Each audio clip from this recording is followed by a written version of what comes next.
What if you could travel back in time to learn a skill that's maybe more relevant today than ever before? Well, that's exactly what we're going to do. We're going to unlock the secrets of the honeybee, and we'll be using a guide that's over a century old to understand their incredible, intricate world. Let's dive in. So, our guide on this journey is this classic book, First Lessons in Beekeeping, first published way back in 1918. Think of it as a window into a world where, despite all our modern tech, the fundamental truths of the hive have pretty much stayed the same. And that's what we're here to explore. The author, C.P. Dadant, he really said it best. He saw the hive as a sealed book. So our goal right now is to crack that book open together, to really get a feel for the society, the engineering, and the partnership that makes a beehive one of nature's absolute marvels.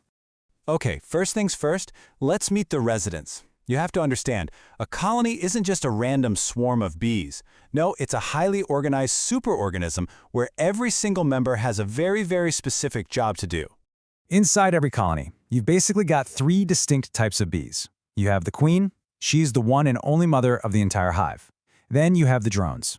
These are the males, and their entire life is built around one single purpose. And finally, you have the workers. Tens of thousands of females who do, well, everything else, from building the comb to gathering food to defending the hive. Now this is what's so fascinating. The sheer precision of their development, all figured out more than 100 years ago. Just look at the queen. She develops in only 15 days. That's way faster than the others. And that speed is absolutely critical, right? If a colony suddenly needs a new monarch, they need her fast. It's like a perfectly tuned biological clock that keeps the whole society ticking. So we've met the residents. Now let's talk about their home.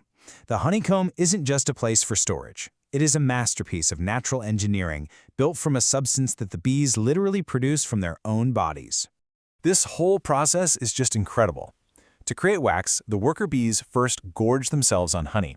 Then they link their bodies together, hanging in these beautiful chains called festoons.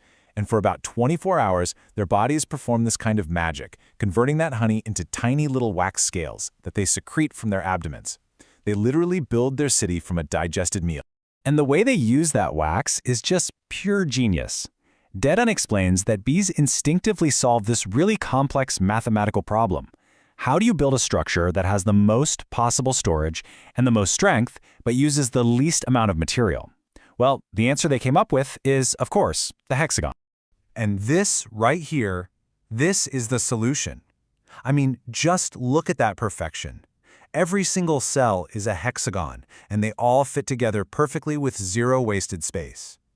This is the colony's nursery, its pantry, its whole world. It is beautiful, it's efficient, and it is perfectly engineered. Of course, there's another key player in this whole story, the beekeeper. For centuries, humans have formed this partnership with these insects, and the craft itself is this amazing blend of art, science, and, as we'll see, a few essential virtues. So when you think of beekeeping, you probably picture a rolling green field on a farm somewhere, right? But what about this? This photo from the book shows a thriving apiary on the roof of a coal shed right smack in the middle of a city. That's right. It turns out beekeeping isn't just for the countryside. Even back in 1918, Dadant pointed out that there were successful beekeepers operating right in the heart of major cities like Chicago and Cincinnati.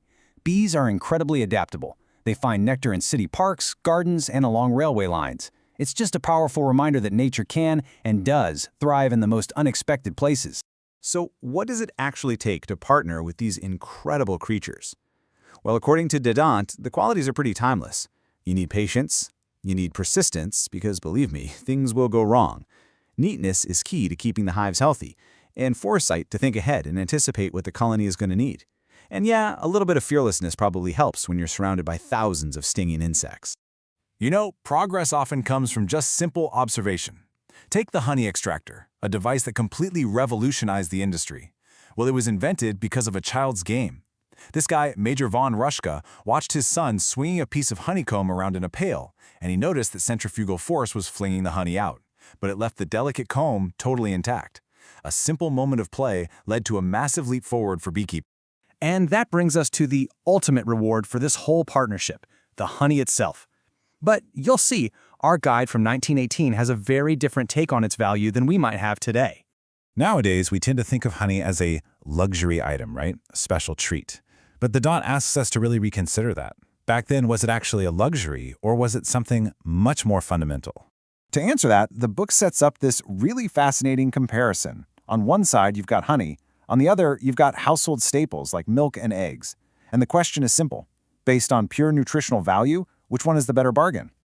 Okay, get this, because the answer is pretty shocking. Based on 1918 prices, 7 cents worth of honey gave you the exact same food value as 15 cents worth of beefsteak, or a whopping 25 cents worth of eggs. Honey wasn't just sweet, it was one of the most economical, energy-dense foods you could possibly buy. So Dadant's conclusion is crystal clear. When it came to actual nutritional value, honey was one of the cheapest ready-to-eat foods on the market. It wasn't a luxury. It was a smart, affordable source of pure energy.